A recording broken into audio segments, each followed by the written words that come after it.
Thank you, Mr. Chairman, my colleague, Dr. Ernest Hilaire, my sisters and my brothers in the audience. Good evening. Good evening.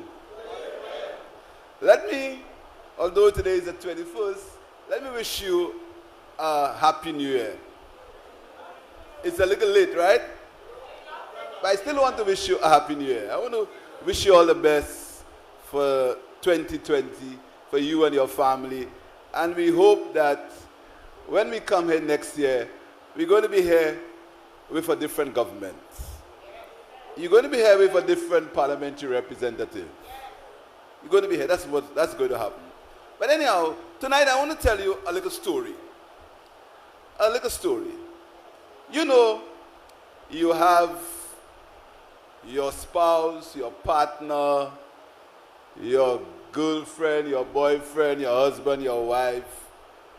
And after 4 or 5 years, you decide, listen to me, some man or some woman tells you something nice, get a little bit of sweet talk, and tell you they'll give you this and they'll give you that, and they will all kinds of things. And you say, all right, let me give them a chance. So you left what you have, you left who you had before, you left your boyfriend, your girlfriend, and you try something with another person. Because you wanted better. And that person had a lot of talk. They tell you good things. They tell you they will do well for you. Your life will be better. You'll have more money. You'll have everything will work out. If your house was that size, they'll make it double. They'll make things nicer. They get a better job for you. You'll be able to go to the US and get visas for nothing. And everything will be happy. Everything's going to be good. Life is good because the boyfriend or the girlfriend you have is not good enough. So you get carried away and you say, okay, life is about chances. Let me give that person a chance. So you leave what you have and you go and look for what you hope will happen. And here's what happened. When you find out that you've left what you have and you've gone to what you do not know, trouble starts. You're sick, they can't give you any money to go to the doctor. You're working, you left your job, hoping to get another job, you can't get no other job. The peace on the house, you didn't get it. And to make it worse, you find out that that person doesn't speak the truth. They tell you things that are not true. So all what they tell you they would do, they have excuse for it now. They tell you this can happen because the other boyfriend you have or the other girlfriend you had are the ones that caused that. They can't find a job for you because the other boyfriend you had or the other girlfriend you had is that person that caused you not to be able to get a job. If you're sick, you can't go to the doctor because the other boyfriend you had didn't give the doctor an office. They tell you, and to make it worse, any little savings you have, they tell you, give it to them to do something. So you understand? So you found yourself in a position where you've left what you have for what you estate, and you get a job, a sack. So the job, a sack, is not working. Comrades, that is the position we are in St. Lucia today. In Soufriere and in St. Lucia, that is where we have. We got a job, a sack. So all the promises, all the things that supposed to happen has not happened and will not happen. And when you tell that person that you're going to leave them, they tell you they'll build a house, they'll do this, they'll do that. All what they promise you all the time, they're doing it. But as you say, nakitevye nom sala, they will do everything, so the house go build, you'll get more money, you'll get the doctor office, everything will happen, and they'll stop telling lies. But you've made up your mind and you are going to leave what you should not have left in the first place. And that is St. Lucia today. St. Lucia is in a stage where we've elected a government that we thought would do better. The government has not done better. It will not do better.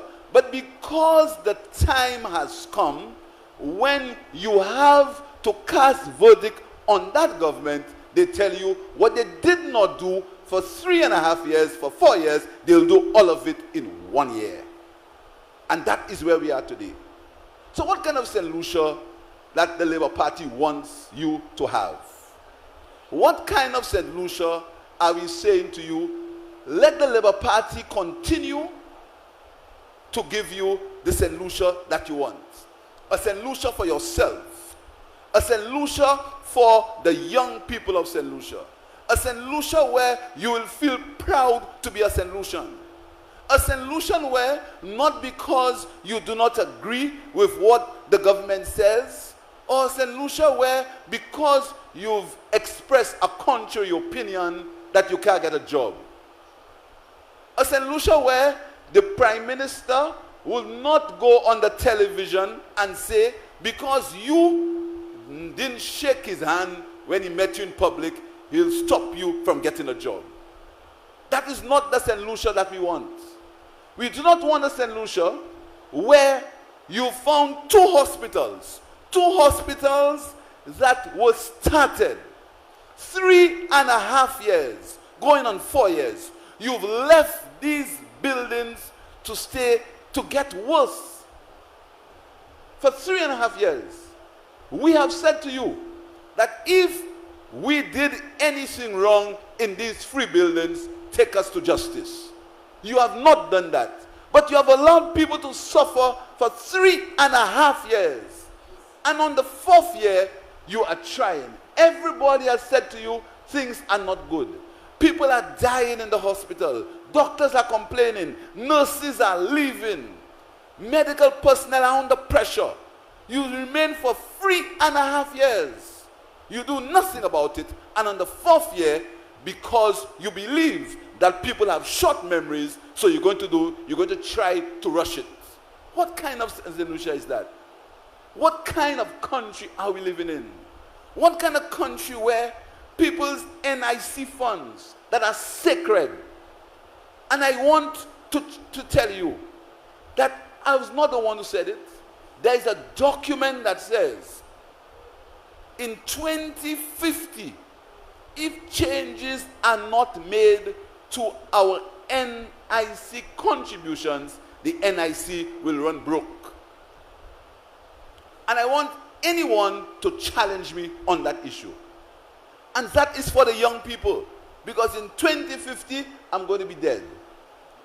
But the young people, they are the ones who have to ask these questions. What is the state of the NIC contributions? These questions must be asked. And that is why the Labour Party has a special initiative for the young people of St. Lucia. It's a very special initiative that we want to discuss with the young people in St. Lucia. It's new, it's novel, it has never happened before. It is called the creation of a youth economy. Now let's tell you what a youth economy means. There's an agricultural economy, there's a tourism economy, there's a manufacturing economy, but we want to have a special economy, a special part of the economy for the young people of St. Lucia. Now, what that means is that we are going to sit down with young people and speak with them, not to them, about how they want their country and how they want themselves to progress. With the main emphasis being to create employment for these young people. Employment, sustainable jobs, jobs that will let them express their talents express their desires, and in expressing that, get meaningful employment for themselves and their families. From speaking to young people, we found out that young people want to do their own thing. They want to work for themselves. They want to create their own vibes. They want to do what they like. They want to do what will make them happy, but at the same time, they will be able to earn a living. In speaking to young people, we found that they like the creative industries. They like music. They like sports. They like information technology. They like to get involved in specialized agriculture. They want to do a specialized kind of farming. They want to do things that they enjoy. And we are saying, as a government, we are going to find the resources to give these young people to express themselves and to allow them to create employment for themselves and their families. That is the broad outlines of the youth economy that we want to discuss with young people. Let me give you an example of how it will work. And when we speak about the youth economy, people tell us where you will get the money from. Let me give you an example of where we could get the money from, or the government could get the money from, if the government had its priorities right. The government paid a firm called Pomandu $30 million to do a survey, or to do a survey or plan or whatever they call it. Only what you've got from that is computer renderings of buildings. There are technical people in St. Lucia, in the civil service itself, with the qualifications and the experience to do that study for the government of St. Lucia. But they paid $32 million for it. That $32 million could have gone in the youth economy. Let me tell you where we will get the money from. The government paid somebody called Lockerbie $13 million to draw plans for them, whereas we have people in St. Lucia.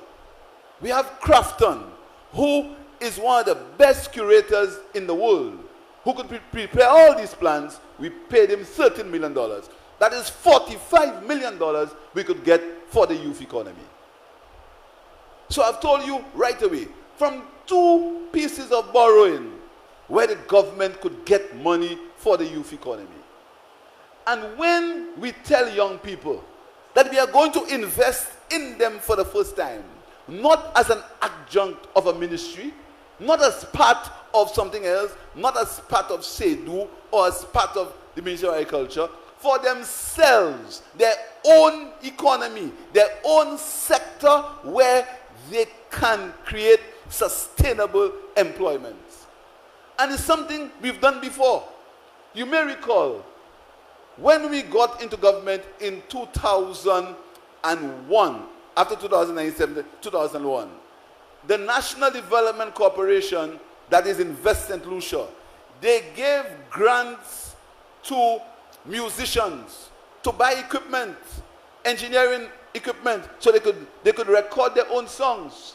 And that is why we have such, that's what started all the recording, etc., for local musicians in St. Lucia. Now we want to bring it a step further. We have the Denry segment. We have other musicians. The government will directly invest in these people. We will not just give them money. It has to be accountable. They have to account for it. But we're going to invest directly in these people, so then St. Lucia can have another Rihanna. St. Lucia can have a Rihanna. It's possible that with support and with help from a government that understands young people and take young people seriously and talk to young people, discuss with them. Don't fool them. Don't just take them for granted. Speak to them. Collaborate with them. A government that will speak to the Chamber of Commerce, that will work with the Chamber of Commerce to get young people into that youth economy so they can get employment for themselves. And that is the emphasis of the youth economy. Employment for the people and the young people of St. Lucia. Creating sustainable jobs for the young people of St. Lucia. And we are saying to the young people, Come and discuss it with us. Talk to us tonight. Ask us the questions. Ask us the questions. The government found $30 million to put in a golf course. $30 million from the NIC funds to put in a golf course. And you know what? That golf course is causing St. Lucians to lose use and access to several beaches in the north of St. Lucia. That cannot be right. The beaches belong to the people of St. Lucia for us to enjoy, and we invite the tourists to enjoy it with us, not to enjoy it for us. And I want to make it clear, the beaches of St. Lucia, we invite tourists to enjoy it with us, not to enjoy it for us. And the Labour Party government will ensure that no beach in St. Lucia ever becomes not accessible to St. Lucians.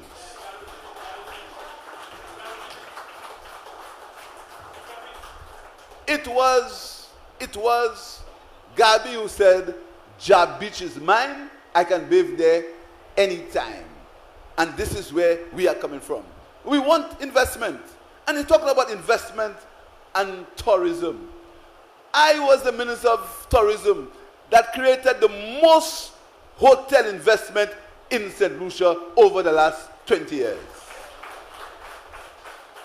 And that is a verifiable fact. The United Workers' Party government has not built one new hotel from 2016. Not one new hotel. And last week, as I warned you about the sword turning, they went and they turned sword in Beaufort, in Mico they say. It's Mico, Canals. They say Canal in Mico, you know how it is. They turned the sword in there. But the same people, now let me get it clear. I have absolutely no issue with investment or investors, but I must tell you the facts.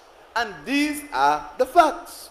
The same people who turned the sword here, and for the country's sake, I hope it happens. These are the same people who started a hotel in St. Kitts for over 5 or 6 years, and they have not finished that hotel in St. Kitts. The same people. But I hope, for our sake, and for St. Lucia's sake, that hotel finishes. So, my sisters and my brothers, the St. Lucia that we want to offer you is a St. Lucia where you will feel part of the process. A St. Lucia which a young person will be able to get a job once they are qualified and once they can do the job. A St. Lucia where people are going to be respected by the government. A St. Lucia where the Prime Minister will not believe he can tell you anything or call you any name because he's the Prime Minister. A St. Lucia where every child will have the opportunity to get a proper education. And the goal, the aim, the objective of the St. Lucia Labour Party is for education to improve continuously. So if you have, so you and your children will be able to get a better level of education than you. And the ultimate goal is that in every house, we will have at least one child who has a university education. At least one child. And that is a goal. And when people tell you, oh, where do you get the money from? These must be the aspirations of the people of St. Lucia. Our government must aspire to have a vision to create a country where education is the great equalizer. That's what we want to do. We don't want a country where education is elitist, where only if your father have money or your father have a name that you can get educated. We want a St. Lucia where every child with the ambition and the drive, every child can get a proper education. And that is possible. You know why it's possible? It's possible because we have a team of men and women who have a vision to create a St. Lucia where that's possible. Because so our vision, the Labour Party's vision, is to have that kind of St. Lucia, where every young man and woman will grow up with the belief or with the knowledge that what they dream of, they can get it. That the government will help them meet their dreams and aspirations. That the government will not victimize them because they offer a country opinion. That the Prime Minister will not go on television and say he did not give somebody a job deliberately because he can do it. And I want you to think of that. This is a very serious thing, and it's not anything personal. When a Prime Minister can in public say that the daughter of the founder of his party, he did not give her a job because he can do it. We can't have a country like that. We can't have a country where people cannot express their opinion for fear that they will not get a job or they'll be victimized. We want a country where the distribution of the economy is equal. We want equality and inclusiveness. We want small business people to get support and help from the government to expand their business. We want to say to you that every incentive that you can give to a foreigner, you can give it to a St. Lucian. Because there is talent and there is ability in St. Lucia to do what all foreign people are doing. We're not against foreigners. As I said to you, the most investment in tourism came when I was the Minister of Tourism, when the Labour Party was in power. We got the Royalton Hotel, the largest hotel in St. Lucia today. We got the Harbour Club when we were in government. We got Capella. We got all these hotels when we were in government. We spoke to these people, and the hotels came into being. So we're not against investment, but we are saying that St. Lucians must be first in St. Lucia.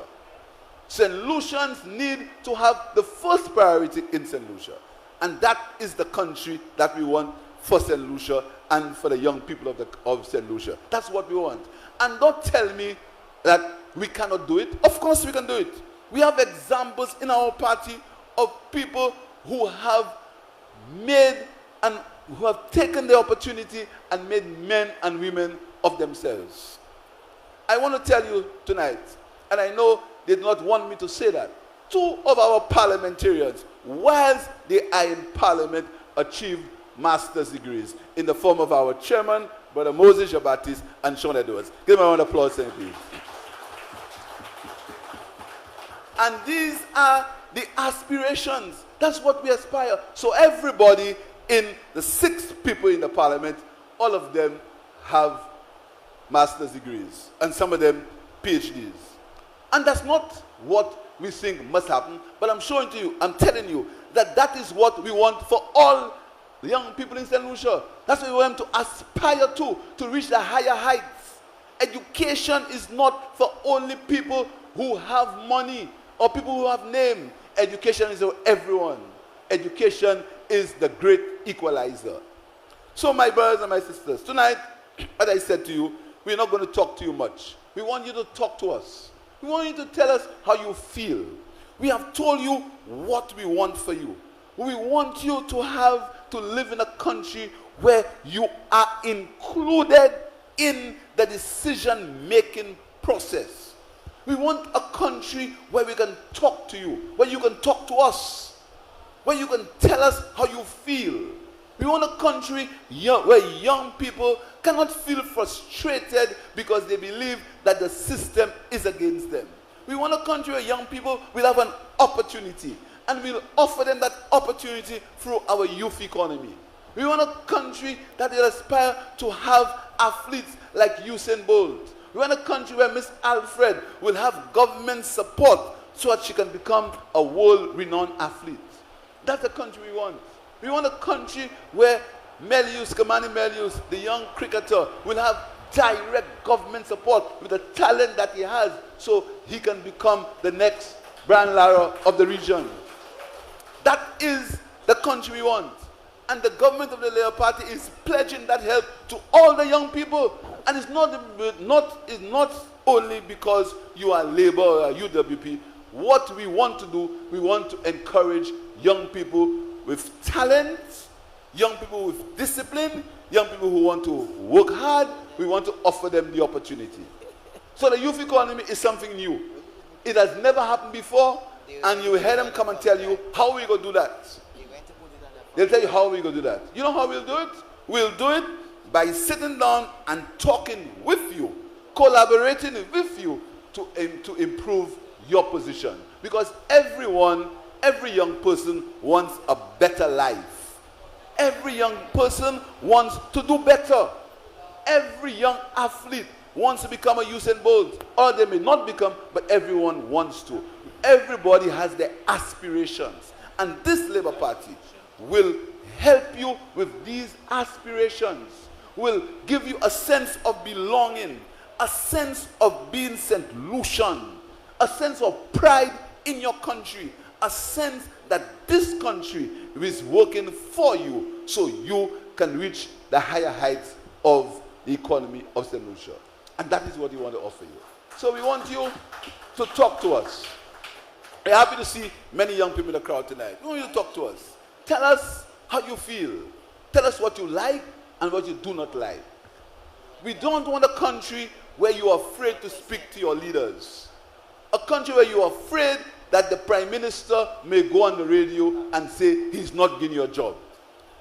We want a country where each one of you can feel empowered, can feel strong to be able to express yourself. And we will hear you and will come to a consensus with you as to where you want to take this country. That's the country we want.